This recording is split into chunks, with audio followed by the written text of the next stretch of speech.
Hey guys, thank you again for joining us for another exciting episode of YOMO. This is the Year of Magical Learning podcast.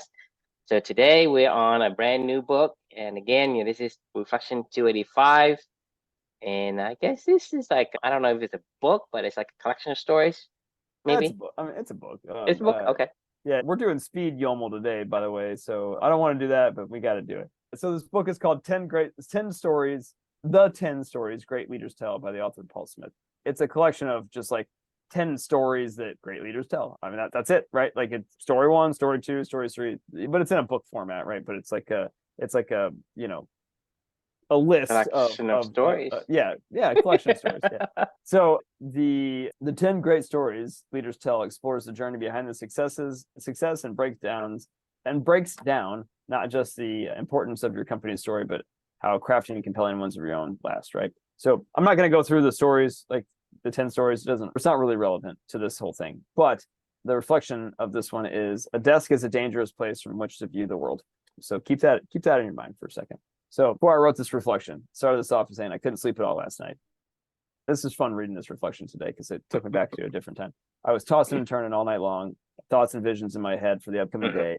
Just you ever have those nights like where we're just yeah. So this is one of those nights. So as is my habit these days when this happens, if I can't sleep, I just get up and I go write. And then I'm like, well, I got a lot of other stuff I'm gonna read, write, go get my workout in, whatever. I just exhaust myself. And then it's rare these days, but this happens regularly. I guess when I get into that hyper focused, I can't get my mind off of something where I can't sleep, I'll just get up and I'll go do my first things. By the time I'm done with my workout and listening to an audiobook and writing my reflection from whatever book I want to write, I'm usually pretty tired and I'll crash for like an hour or two until 8 o'clock, like I normally would have to get up anyway and take Luca to school. So I'll start my day at like 3:30 in the morning, and by 5:30 I'm done, or 6 o'clock I'm done. Then I'll go back to sleep from like 6 to 8 until my son wakes up and wakes me up on his monitor, and then I can go take him to school. So this is what happened on this particular day when I read my own writing. I was like, so what's on my mind? What's keeping me up? And I was like, well, thanks for asking. The upcoming day was a big one for Amelia and I, because in a few short hours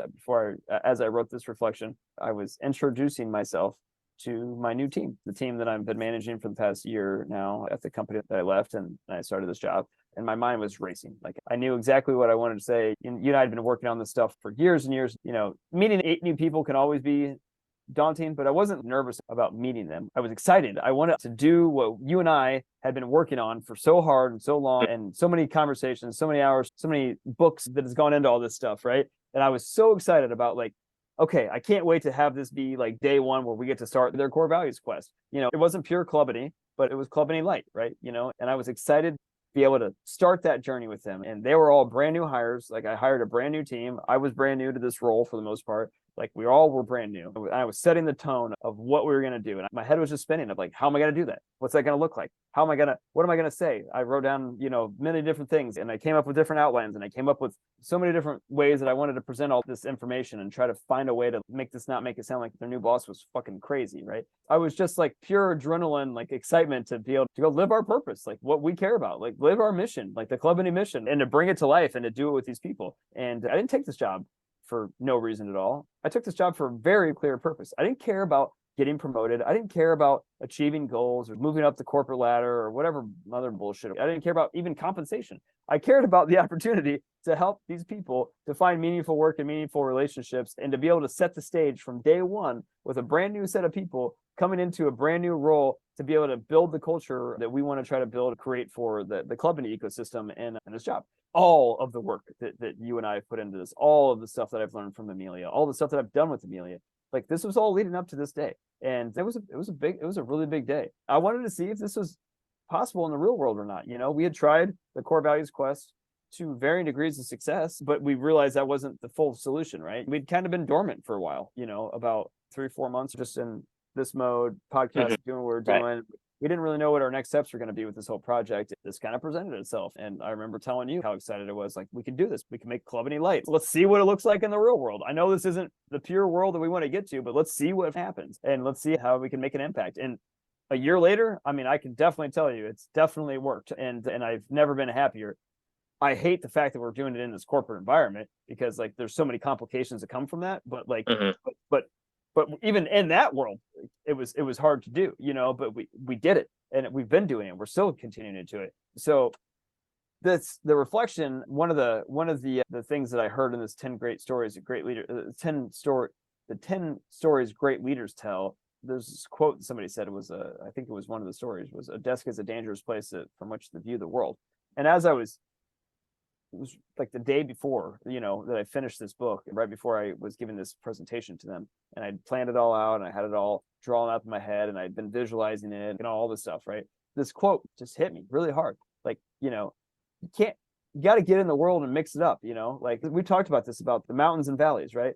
Like you can't live all day long in the mountains talking about philosophy and life and all the ideas and values and whatever, all the purpose stuff. Like sometimes you just got to get in the fucking valley and mix the shit up, because a desk is a really dangerous place to view the world. Like you got to mix it up and see what happens, right? So I was ecstatic to go mix it up. This was not pure clubbing. This is not pure clubbing today. Like we are not doing it right now, but we are getting closer, and we're figuring out more and more and more every single day what works and what doesn't work, and what's helpful, what's not helpful, how to organize, these activities, how to do this stuff, and not even the perfect format, but like in some format, right? You got to get out in the world and mix it up, man. Like, I mean, that is the message of this. Like a desk is a dangerous place to view the world. Like, because this is a Jordan B. Peterson. We talked about this the other day. It's great to sit back and just be an impartial observer of the world and like throw your critiques and your philosophies all over the place. But fuck you, to be put it bluntly, like get out in the world and go, if you have an idea and you have a philosophy, figure out if that shit works, right? Like get out there and mix it up and see what happens. That's the great story that this leader is trying to tell, and that you try to tell, and that we're all trying to tell. So, finish at the end of this. I was tired of waiting for the grand vision of clubbing to come together. We took what we had and we tried it, and we're still trying it right now, and we'll figure it out. We'll keep figuring it out as we go. But that's it. I'd love to get your thoughts. Yeah, I mean, I think he's right on, and this is not something that is new to us either. I mean, we hate philosophers, right? There's a reason why we hate them, because they tell you what to do, but they don't actually have skin in the game. So you and I can resonate with Nassim Taleb, like skin in the game, kind of saying, because when you have a core value, just like all the cultures of all the companies out there, they have a culture, they have a core value, they have the Ohana shit, and they have to do it, but they don't practice. You don't practice your core. I say, hey, I'm an honest person, right? I'm an honest person, but I don't practice that. What does that make me? Right? Not an honest person. I'm just a hypocrite. Right. And so you look at it, all the things that we've seen in today's society, they all use the same perspective. They view it from their own desk. And that to me is super, super dangerous, because they go out there, like you talk about the Peterson of the world, they're talking about, hey, I learned this from the book. Right? He has no experience in any of the things he talks about. He learns it from his textbooks, his whatever. And then he starts to become this clinical psychologist. That's why you and I hate philosophers so much, because it's not about philosophy. It's about philosophy is great. Like philosophy is great. It's the first. So. And that's why when you and I read the book, Skin in the Game, or we talk about Soul in the Game, we resonate so much with it. And to me, this is the same line of thought in terms of you cannot just do the things from a level, but not be immersed yourself in the practice. It's about practicing our core value. It's not say having core value. You can't have core values, right? It's about you doing core values, because if you don't do core values, it doesn't mean anything. It's more than just having an idea. You have to put. It's called practicing Stoics, for example. You put into practice core values. Like if you say, well, I am honest, I am fun, I am whatever, I'm balanced, but you don't do any of those things. I mean, so to me, like 90%, 98% of all the things that make us who we are is by what we do. Yes. It's not what we say. So when you start to view the world from a desk, you have no idea how it feels. You have no idea how it works. And you say, well, I'm going to proclaim myself as an expert in self-development or balance. If you and I don't practice, we don't have any rights. We don't have any credentials to tell somebody how to work, how to live, how to do anything, because we have no soul in the game. And to me, that's the problem over and over again in many things that we come across. You're talking about the corporate world. You're talking about different group of people that Nassim Taleb is trying to balk at. And like I said, there are people who love Nassim and there are people who hate him, because the thing is, you either in the camp of, hey, I'm practicing, or I'm looking for the desk. And the people who's going to look for desk is not going to say, hey, I agree. I'm just going to say, well, I read so much books, I become an expert. Now I'm telling you, because that's what I'm saying is, to me, it's like in the past, it's like, for me, I don't have a PhD, right, in anything. But because I have work experience, I can fix things faster than a PhD can fix. I can probably come up with a solution better than a PhD can provide. Because it doesn't matter how much academics you have. You can spend 80 years in academics. It does not equate to even like 1 or 2 years of practice. Because in practice, it's totally different. There's so many nuances. That's why to be a master of your craft, you have to practice it. You have to practice mean doing things that aligns with it. So that's what I'm saying is, for us, the takeaway from this reflection is, to me, is yes, you have to act on your core values. You can't just have and claim to have core values. So claim to have core value is essentially, a view from your desk.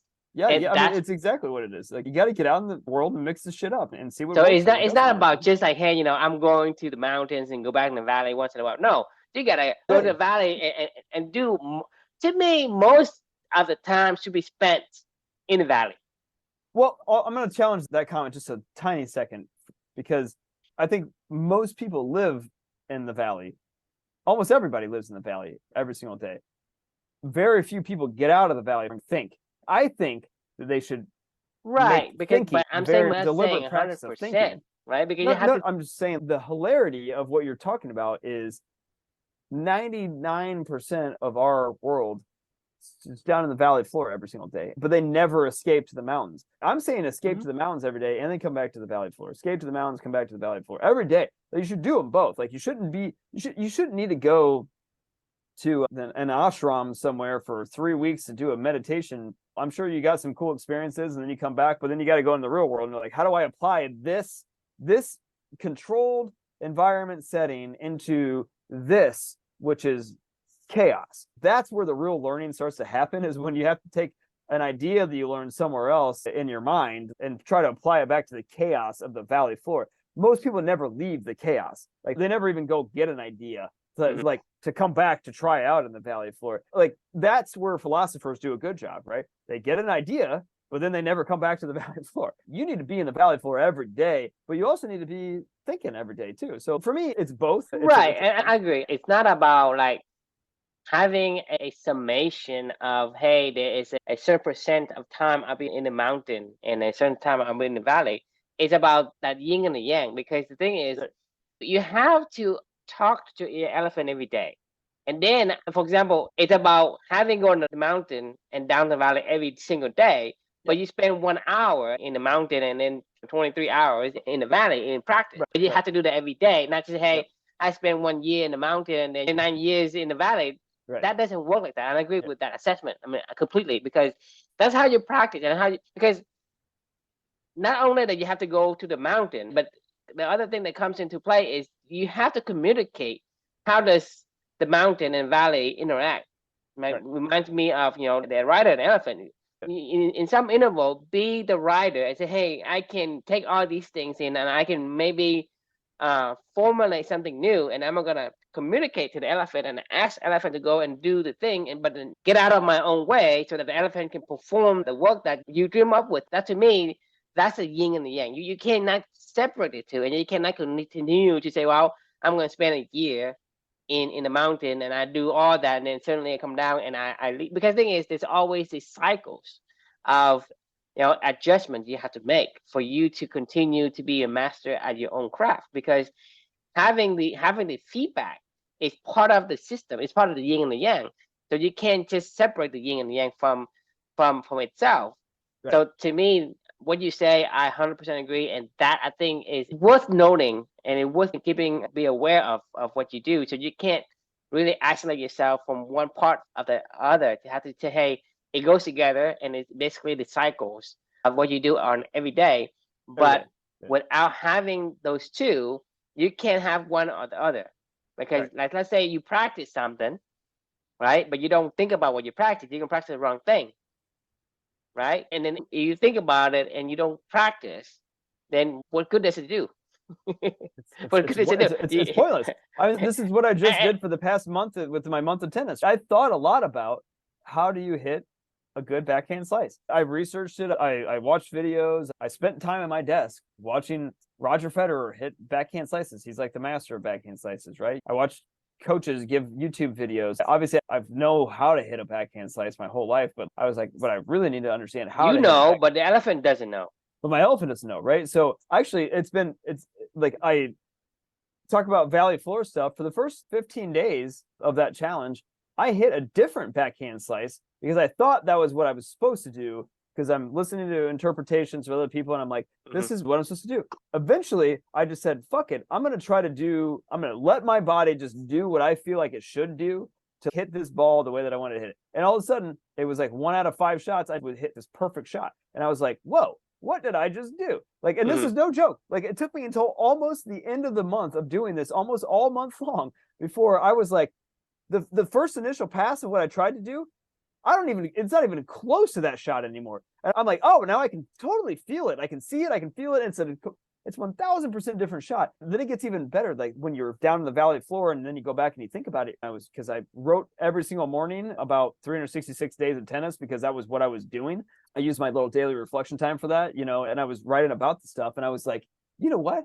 I've always struggled with my backhand volleys. I have no backhand volleys. I use a two-handed backhand volley, which nobody hits a two-handed backhand volley. And I really take a full cut at it, which I know you're not supposed to do. I've always known this, but I've gotten away with it for many, many years because I don't really I'm a baseliner. I don't really play a volley game when I'm playing singles.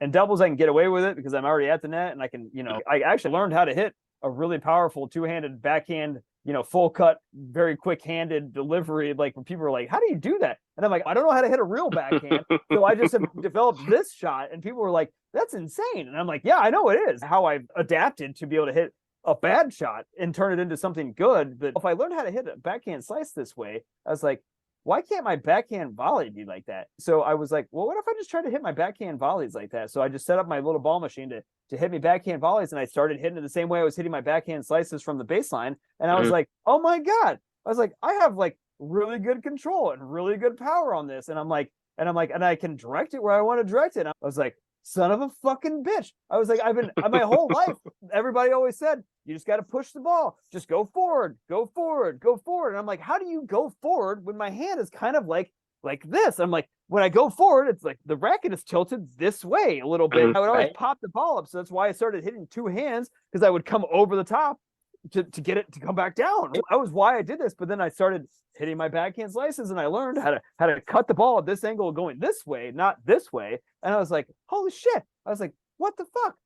This is what was going on in my head. I was like, that's a really easy shot to hit. Now I understand. These are the things that was clicking in my head because of being on the valley floor, but then going back into the mountains and going, wait a minute, I did this like that way. And what if I wrote about this? What if I did this? I was thinking in my own head, let's go try that out today. That's what I did. Like that, and that's what worked. This is the point, right? You could spend all day long watching YouTube videos and all day long listening to coaches, but it took me 35 days roughly now to figure this shit out, right? It was the valley floor that helped me to find that. Now, whenever I want to coach that someday, I can explain to somebody, but they're not going to understand until they're not going to understand it. And this is what we said yesterday. You have to look up to somebody you admire and use that as inspiration to make it your own, because the yin and yang cycle provides the feedback loop. And the feedback loop is what gives you the insights. Because without the feedback loop of the insight, you cannot continue to advance. So that's what I'm saying is, because they can say, okay, I can tell you how I did it, but I have different structures, bones and muscles, and the conditioning of my body is different. When I hit something, it works for me, but you may have maybe a strength on one end or the weakness on the other end. It doesn't work for you. That's how. So you cannot teach somebody. So you cannot profess your philosophy onto somebody and practice yourself. Right, and then for the most part, when you practice, the results and the feedback is mainly for you. It's not even for the people that you teach, because the people they have a different composition. Yeah. Right. And so the way we teach is not about, hey, I've learned this way. No, I say, this is what I've done. you see how I did it, try it, and then practice it and see how you can make it your own. Not do it exactly the way I did because I have a different composition. You do a different way. Like you say, for some people, they have to really overcompensate to push the ball downward. Your muscle is different than the muscle of the guy who's teaching. I wasn't hitting the same shot. Like I wasn't It's hitting the not. right shot. Like I mean, I knew what I needed to do. I knew I needed to get the ball down, right? Mhm. Like this is where like epiphanies happen, right? Where you're like, okay, well, if I got to get the ball down, this is when I started hitting a different slice shot. So Mhm. this is gonna, I'm gonna have to like zoom down a little bit so you can see my hands. So when you're hitting, I thought when you hit a slice shot, you want to hit. God, I need a ball. Let me grab this thing. Right, give me a second.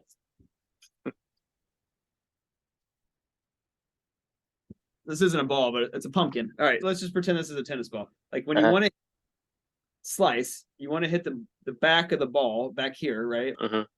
Hit down here, so the ball so it goes like that, right? Like Right. you want to chop it so it goes this way. So everybody always said, like, the right way to hit a slice shot is you come through it, you hit back, and then you go forward, right? Like it's almost like a glide through, right? That's what the traditional slice shot is. And I tried that a million times, and all it did, the ball would float. I could get it in. It would float a little bit up like this, and then it would, and it would cut and blah, blah, blah. Well, I was like, fuck that. Like, what if I just came across the top like this and went that way, right? Like at the back end of it over here. And this is how like a lot of like the pros hit it, like that I found out, this is like, took me like a month or like half of a month to hit it this way to go, well, it does that, but like, and I don't mind the shot, but it's not really a weapon. It's really just a defensive, almost like loft back to, where it's spinning backwards, but it doesn't do anything. Well, I was like, well, what if I just tried to chop it out of the air for like out here in front of me and come across this way? So I did. I just got way higher and like chopped through like this. And it's really like, firm, but also loose when I was hitting the ball. And the ball just knifes down, like just like beautiful, like just straight cut, like, like exactly what I'm doing right now. You see how my hand's going like this? Right. Ball goes exactly. I was doing this before, and now I was doing this, right? So like when I would hit a volley, I was trying to actually keep my hand closed, and I was going like this. I said, fuck it. I'm just going to chop it down as it's coming in, and it started hitting great backhand volleys one-handed, because before I would have to go like this. When I would try to go like this, you see how my hands kind of tilted? The ball would hit right here, and it would go that way. And it walks up. And you don't want that because you can't control that. And it would always do that my whole life. This is why I would take my normal two-handed backhand, and I would go like this across the top, chop down, right? Well, the same motion of this is this. Like, so I mean, these were the things that I was like realizing in my own head as I was going, well, fucking A. Like, I mean, like, I was like, I can't believe like it's really not a hard shot. Like, and I mean, my whole life it's been like one of those, I don't know how to hit that shot, and it was a big aha moment for me, like, I mean, I know this sounds dumb, but it's like a big aha moment. Like, and I never would have learned this because you cannot learn from anyone else, because you have a set of strengths and weaknesses, whether your forehand is better or backhand is better, or certain, going downward motion, you have a stronger muscle group that actually does a strong hand downward, and you use your strength for it. And no one can teach you that because they don't have the same composition as you do. So you will never get the insight. That's why practicing is the only way to improve on whatever you have. That's correct. And even that's why we don't want to be the philosopher. We can say, hey, I practice philosophy, but I'm not a philosopher. I'm not telling you to do anything. Right. And, exactly. and to me, that's the key. Living your core values is your core values will give you feedback on the things that you do, whether or not it aligns or doesn't align. Because if you say, hey, I think grits is good. I like grit. Everybody likes grit. I think,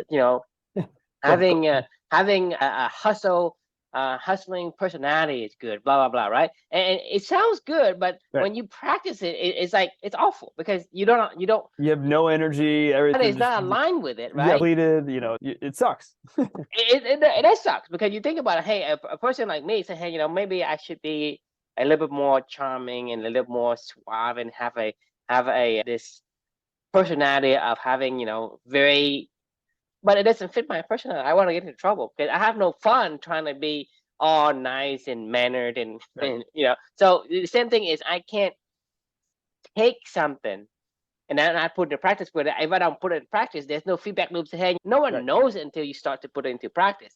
So practice and go to the mountain, go back valley, and do that cycle on a daily basis is super important to determine what fits you and what doesn't fit you. Yeah, exactly. I mean, like there's no other way to do it. Exactly. There is no other way to do this. Like, I mean, like once again, a desk is a dangerous place to view the world. It is really dangerous. Like Jordan Peterson has no idea what it's like to be a transgender person. I don't care what your thoughts are on it. Like, I don't know what it's like to be a transgender person. That's why the thing that he has, been experienced personally, it makes more sense, right? And it has more people can connect with that. But everybody else is like, hey, you just talking about things you learn in some books. Right. It's not the same thing. You say, well, you can choose to be or not to be transgender. Like, well, the thing is, how do you know? Well, I mean, you can't cope with your own monsters. Why do you think they can? I mean, you're looking at like, hey, people who are addicted to something. Maybe they are gambling addict or they drug addicts or whatever addiction they have, right? It's not that they're a bad person and they want to become that. They just can't help themselves because, I mean, like I told you, there's some people that is in this depth of pain, right? They can't get out of it. You have to have somebody external to pull them out. Because if you and I are in a trance, or maybe you and I become hypnotized, right? We can't get out of our hypnosis. You just can't. Somebody has to physically break that hypnosis. It happened tonight. I was telling you about this. The reason why we're on so late tonight is because I was playing pickleball and I was in a trance and I didn't even realize what time it was. And the only reason the trance was broken is because it started to get a little dark outside. Right. And I was externality, right? and this light bulb clicked on in my head of going, it's getting dark out. It's got to be time for True and I to talk. And I was like, oh God, what time is it? And that's a break. That's a break in time because the environment never changes. I guarantee you. You would never think about, hey, I have this to do, I have that to do. No. You will never do that because that's what I'm saying is it has to be an externality to break the trance. So when people are in a certain thing, they are in some sort of trance. You can't just start to shame them and say, hey, you can choose. No, they can't. They don't choose to be an addict. They don't choose to be, whatever. Regardless of how it happens, right? It's not like they say, well, I think that, I want to be the opposite of what people wants me to be. I want to be, whatever things they think the society is acceptable, right? And people want to belong and be, I guess, consistent with the view of society. People do. It's rational thought. It's your system, right? So, but people do. Writer thinking about it, But when you live inside of your own society, your own skin, it conflicts. And when it conflicts, it creates pain. And when it creates pain, then you say, well, I do want to not be in this, be an addict, not to be transgender, not to be whatever, but I don't feel right if I do what you think I should do. So that to me is something that, like I said, I can't tell anyone about anything that I can't experience myself. Not at all. I have no right in saying that. And to me, even if you have similar, right? You have similar symptoms. Let's say I'm a diabetic and you're also diabetic. I can't tell you how to live as a diabetic because then you have a completely different composition than I do. Even though we have similar, disease or whatever, it's not the same. No. Your body processes your sugar differently than my body is. So I can't tell you. You have to say, okay, this is one of the solutions that I've tried and it works for me. You can try and see if you can make it your own. You have to make it your own because you are uniquely you. You can't have somebody exactly. Even the twins doesn't have the exact same composition as you do. And so the solution has to be your own. It cannot be someone else's. You can use this as inspiration. You can use as a primer to figure out what insight, what feedback you can get from it, and then create your own unique solution that fits your particular composition. And to me, that's the philosophy that I can subscribe to. I'm not a philosopher, but we have a lot of philosophy that we live by. This is good. It is. It's very good. I'm not gonna do it because I got to go to bed. It is late and I got to eat. I haven't even eaten dinner yet because I was in a trance playing pickleball, and then I wanted to do what we normally do, which is fun. So all these things have been fun for me, but I forgot to eat in the process, and I need to go to sleep. So All right. so let me go. Let me go to bed. I don't want to do this. I was about ready to. I literally looked at the clock and I was like, I fucking told you, like 10 o'clock, and it's 10:10, and I would have kept going, like if I mean. Anyway, okay. And you keep going if you don't have responsibility, because you have the responsibility. I gotta go to bed and I gotta eat Yeah. some food. I gotta find some time to eat some food tonight. Have a great night, everyone. Thanks for joining. And the question that we can leave for you is, are you brave enough to put your ideas out into the real world or not? So get out there, mix it up. And there's only one answer to that. Yes. Get out there and do it. Good night, everybody.